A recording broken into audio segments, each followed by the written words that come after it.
Antes de começarmos o vídeo, gostaria de pedir para você se inscrever no canal, curtir o vídeo, compartilhar com seus amigos e deixar nos comentários qual lei que você quer gravada. Capítulo 11. Do dever de decidir. Artigo 48. A administração tem o dever de explicitamente emitir decisão nos processos administrativos e sobre solicitações ou reclamações em matéria de sua competência. Artigo 49.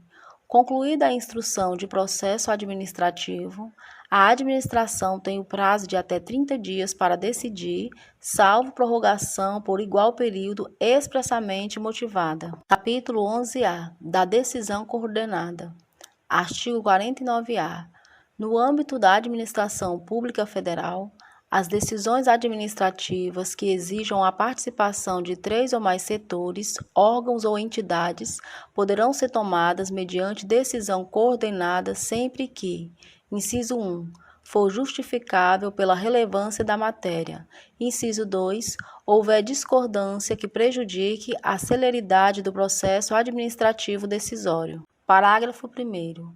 Para os fins desta lei, considera-se decisão coordenada a instância de natureza interinstitucional ou intersetorial que atua de forma compartilhada com a finalidade de simplificar o processo administrativo mediante participação concomitante de todas as autoridades e agentes decisórios e dos responsáveis pela instrução técnico-jurídica, observada a natureza do objeto e a compatibilidade do procedimento e de sua formalização com a legislação pertinente.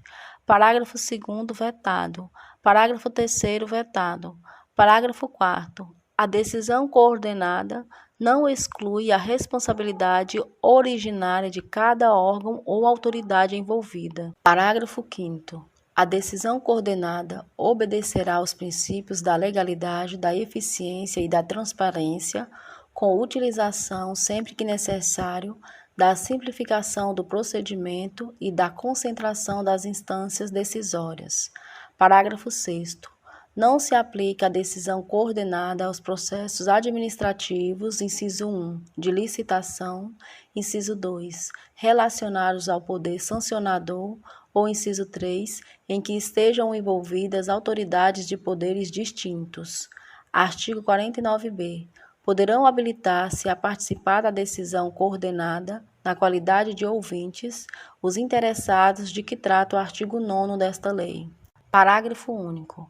A participação na reunião, que poderá incluir direito à voz, será deferida por decisão irrecorrível da autoridade responsável pela convocação da decisão coordenada. Artigo 49c, vetado. Artigo 49d.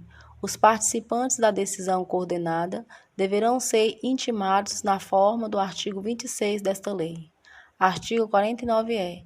Cada órgão ou entidade participante é responsável pela elaboração de documento específico sobre o tema atinente à respectiva competência, a fim de subsidiar os trabalhos e integrar o processo da decisão coordenada.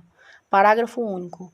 O documento previsto no caput deste artigo abordará a questão objeto da decisão coordenada e eventuais precedentes. Artigo 49f.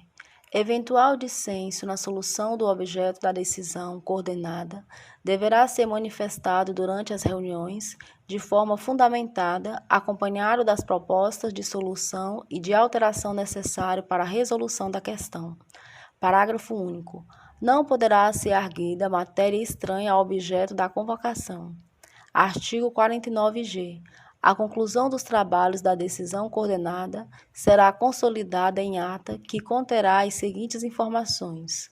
Inciso 1. Relato sobre os itens da pauta.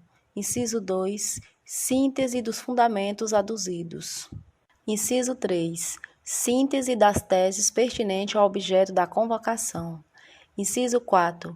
Registro das orientações, das diretrizes, das soluções ou das propostas de atos governamentais relativos ao objeto da convocação. Inciso 5.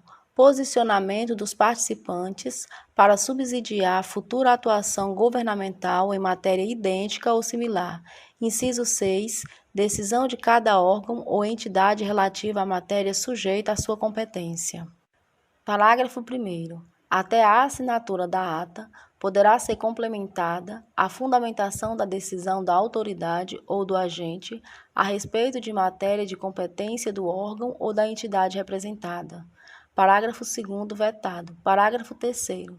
A ata será publicada por extrato no Diário Oficial da União, do qual deverão constar, além do registro referido no inciso 4 do caput deste artigo, os dados identificadores da decisão coordenada e o órgão e o local em que se encontra a ata em seu inteiro teor para conhecimento dos interessados. Capítulo 12. Da motivação. Artigo 50. Os atos administrativos deverão ser motivados com indicação dos fatos e dos fundamentos jurídicos quando: inciso 1.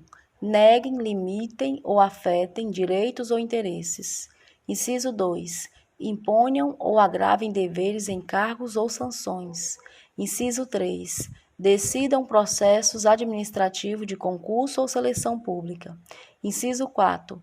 Dispensem ou declarem a inexigibilidade de processo licitatório. Inciso 5. Decidam recursos administrativos. Inciso 6. Decor de reexame de ofício. Inciso 7. Deixem de aplicar jurisprudência firmada sobre a questão ou discrepem de pareceres, laudos, propostas e relatórios oficiais. Inciso 8. Importem anulação, revogação, suspensão ou convalidação de ato administrativo. Parágrafo 1º-A. A motivação deve ser explícita, clara e congruente, podendo consistir em declaração de concordância com fundamentos de anteriores pareceres, informações, decisões ou propostas que, neste caso, serão parte integrante do ato. Parágrafo 2º. Na solução de vários assuntos de mesma natureza, pode ser utilizado meio mecânico que reproduza os fundamentos das decisões, desde que não prejudique direito ou garantia dos interessados. Parágrafo 3º. A motivação das decisões de órgãos colegiados e comissões ou de decisões orais constará da respectiva ata ou de termo escrito. Capítulo 13. Da desistência e outros casos de extinção do processo. Artigo 51. O interessado poderá, mediante manifestação escrita, desistir total ou parcialmente do pedido formulado ou ainda renunciar a direitos disponíveis. Parágrafo 1º. Havendo vários interessados, a desistência ou renúncia atinge somente quem a tenha formulado. Parágrafo 2º. A desistência ou renúncia do interessado, conforme o caso, não prejudica o prosseguimento do processo se a administração considerar que o interesse público assim o exige. Artigo 52. O órgão competente poderá declarar extinto o processo quando exaurida sua finalidade ou o objeto da decisão se tornar impossível, inútil ou prejudicado por fato superveniente. Capítulo 14. Da anulação, revogação e convalidação. Artigo 53. A administração deve anular seus próprios atos quando eivados de vício de legalidade e pode revogá-los por motivo de conveniência ou oportunidade, respeitados os direitos adquiridos. Artigo 54. O direito da administração de anular os atos administrativos de que decorram efeitos favoráveis para os destinatários decai em 5 anos, contados da data em que foram praticados, salvo comprovada má-fé. Parágrafo 1º. No caso de efeitos patrimoniais contínuos, o prazo de decadência contar-se-á da percepção do primeiro pagamento. Parágrafo 2º. Considera-se exercício do direito de anular qualquer medida de autoridade administrativa que importe impugnação à validade do ato. Artigo 55. Em decisão na qual se evidencie não acarretarem lesão ao interesse público nem prejuízo a terceiros, os atos que apresentarem defeitos sanáveis poderão ser convalidados pela própria administração.